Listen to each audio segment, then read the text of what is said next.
Hi guys, welcome to Richard Cabile YouTube channel. In today's video, I will teach you how to turn off push notification in your Twitter account. So okay guys, but before we start, kindly subscribe to my YouTube channel by pressing the subscribe button and the bell to notify you if I have new videos. Okay guys, let's start. You all have to do is go to your Twitter application in your mobile phone. Okay guys, here in your Twitter app, click the profile picture on the upper left side on your screen. And scroll down and find the settings in privacy. Click this. Okay guys, here in setting in privacy, click notifications.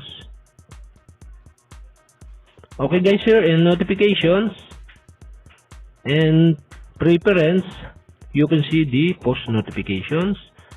You have to do is click the push notifications.